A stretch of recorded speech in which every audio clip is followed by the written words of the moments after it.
In tonight's News Extra, a very personal side of living with AIDS. Contributing editor Lewis-Thornton shows us a side of her life the cameras haven't seen. How her illness is ravaging her body, but not her spirit. I look good. Don't look like I'm HIV. Don't look like I have AIDS. Okay. This is the side of me that you've seen up to now, the side my friends see, and the people I meet. When you look at me, you don't think you see AIDS, but it is there.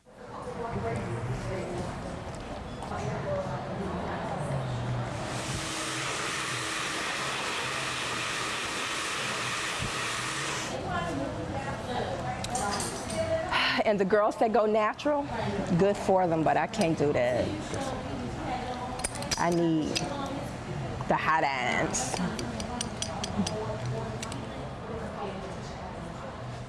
A diva never leaves the house without earrings, never leaves the house without lipstick. The shoes that you start with are the shoes that you end with unless you change your outfit. So don't put on no 4-inch heels and go out and before you get home you have on flip-flops. If you could handle them bitches when you walked out of this house, you ought to be able to walk back in your house with them bitches on, okay? When you go to the grocery store, when you walk the dogs, when you go to speak, you're always on the diva game. Voila. Perfect. Thank you.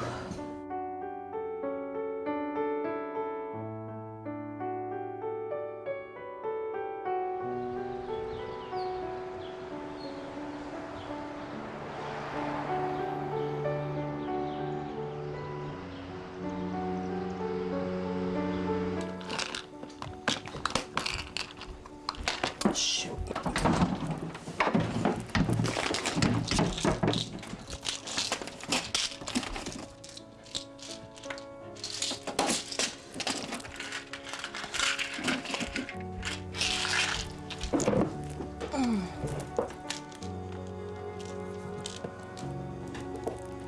I take Persista, Icentris, Ritonavir, Emtriva.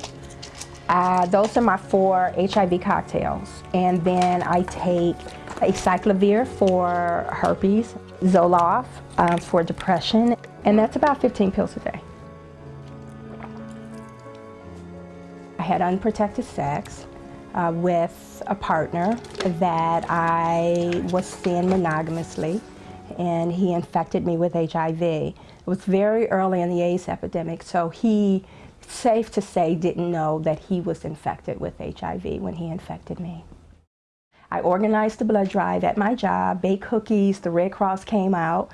They had just started testing all donated blood for HIV, and that was like the winter of 1986. And the spring of '87, I received a letter from the Red Cross telling me that something was wrong with the blood I donated.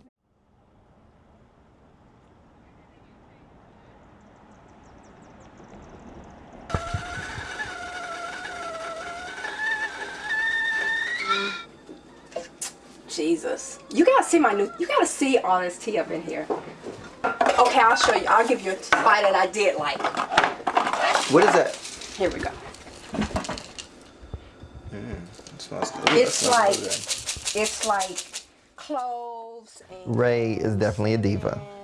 And just as much as she puts me in my place, I have to put her in her place sometimes as well. That's what best friends do. So as a diva, she does have her diva rules, and she does what divas do. That's okay. We're gonna use the same tea bag. Oh, I didn't steep my tea. So it's been like a minute. Okay. I just feel like I'm about to go get a massage. Like I'm in the waiting room for my massage.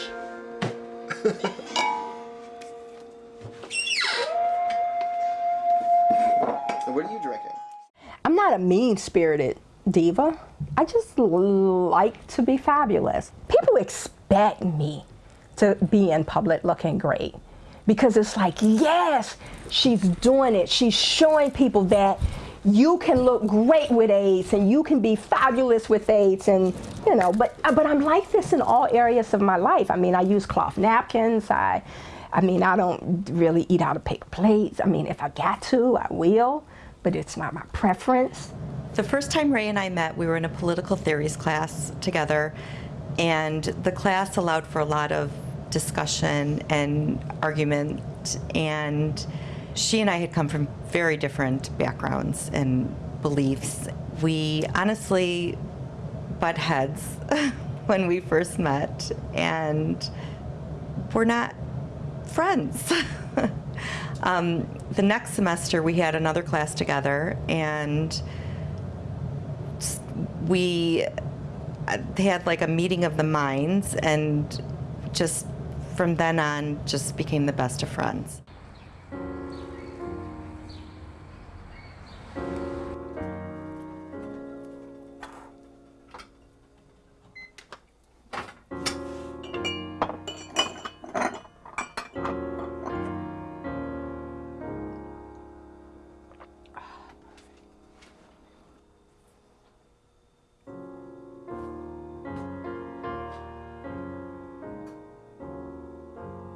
Sophie, come here. Come here.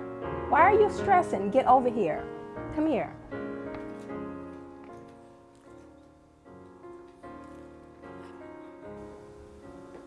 It's hard to get support systems because people don't see illness here. But I am in an enormous amount of pain today. And that's it. She doesn't have days where she wakes up and she feels great. You know, sometimes we wake up and we think, oh, it feels so good, the sun's shining, I feel great. And she doesn't really have those. So she really pushes through each day with the pain that she carries. To be attractive, to see yourself on covers of magazine, I mean, that beautiful. It's like kind of surreal when you wake up one morning and you no longer see the outer beauty. I've had to mourn this piece of loss of my beauty, something that AIDS really concretely took away from me. I had no fucking control over. None. I can fight the fatigue every morning because I could crawl my ass out of bed. I can't do shit about the redistribution of fat in my body, my cheeks being sunk in, losing the fat in here and gaining the fat here. I can't do shit about that.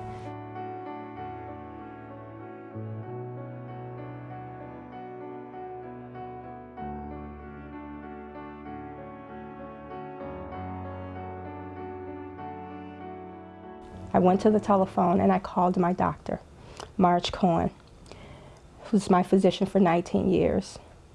And I said, Marge, I quit. I quit. I said, the quality of my life is more important than how long I live.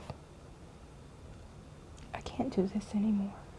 And she said to me, no, no, you got to give me more time. You've got to give me more time. And I could hear in her voice that day, God, that if you stop taking this medicine, you will surely die. And she was fighting for me. I said, that you fought for me when I couldn't fight for myself anymore. I love that lady. Shoot a little high because my age. Shoot. Okay, just step up then.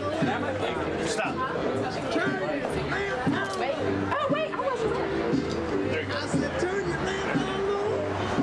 Great, and then give me a 45. Either way. Just whichever way is more comfortable. And then kind of, yeah, give me, there it is. Boom! Love it. You know, I used to go to the high schools. I used to be all dramatic when I first started speaking, and I'd tell the freshmen to stand, and I'd say, by the time you graduate, I'm gonna be dead. And those kids hit me up on Facebook, and they say, Miss Thornton, you said by the time I graduate from high school, you was gonna be dead. I'm 30 years old, and you ain't dead yet. And all I can say is thanks be to God. Let me tell you something about Ray's advocacy on social networking. Ray kicked and screamed about joining MySpace. Then Facebook came along, and I was on Facebook for a while, and I told her, I said, Ray, gotta join Facebook. And she reluctantly joined Facebook because she felt like I already have MySpace, loved it.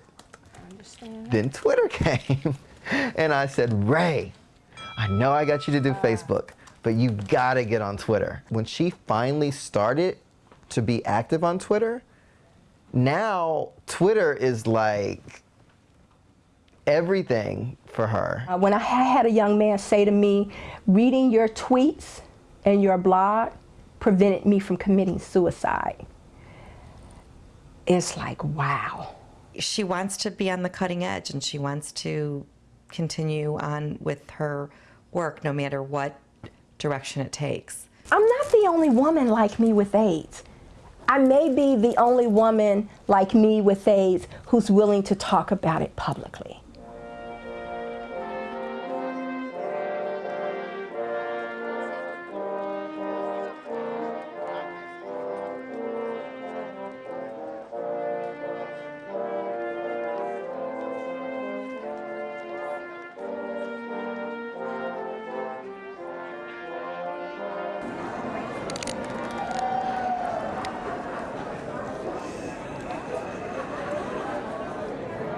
My speech all crumbled up and rewritten over.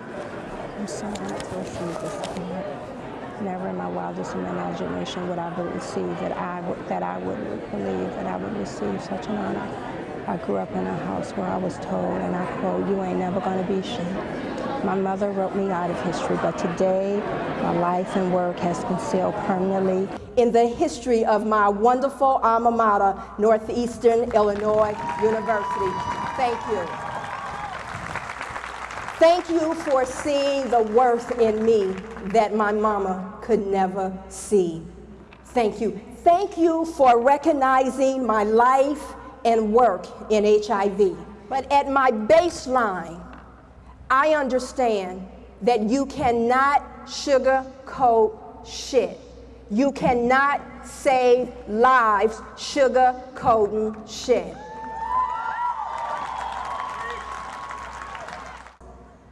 I was raised in a house in an environment where I was violated and unprotected. Books became my refuge. Like many of you, I believed that education was my way out of my circumstance. I believed that education was my stepping stone out of my mama's house. But without the proper support, education was a rough road for me. By the time I was in 7th grade, I only had a 5th grade reading level. But how could I excel when my big brother raped me every single day at lunch and then sent me back to school with blood and semen inside of my 9-year-old vagina? Education was a rough road for me. When I graduated from high school, I could only reach a score of 12 on my ACTs.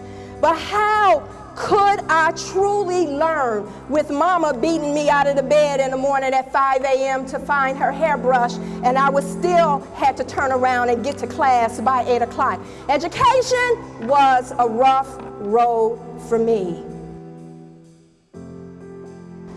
But like many of you, no matter how hard it got, I was not going to surrender.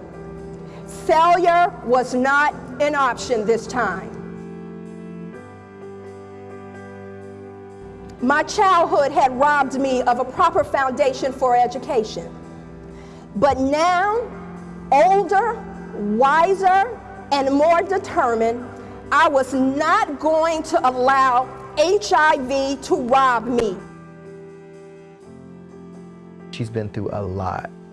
So for her to come this far and to accomplish what she's accomplished is really amazing. I mean, at that time, I had only told 6 people that I was infected, and Audrey made 6. I was living in shame, in denial, and secret. I was afraid that no one would hire me and no one would love me. But Audrey's compassion was much larger than her fears. I'm proud of her.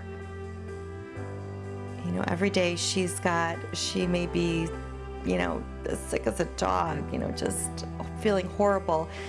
If she has a commitment, she gets up there and she fulfills it. And that is extraordinary. It really is. She's amazing like that. It's the hardest thing I've ever done in my entire life. It takes every fucking thing I got to stand up and face this bitch called AIDS every single day, and do it with grace and dignity and lipstick and earrings. It's fucking hard. It's hard work. It's hard work. And I'm tough. I'm gonna tell you something. I am going to die. You live and you die. And people will say, she gave AIDS a run for its fucking money. Yeah. Yeah. Go forth, graduates. Never stop. Even if it gets hard, never stop. Even if the road gets rough, even if you can't seem like that you can find your way, just find a new route. Go forth, graduates. Go forth. Thank you.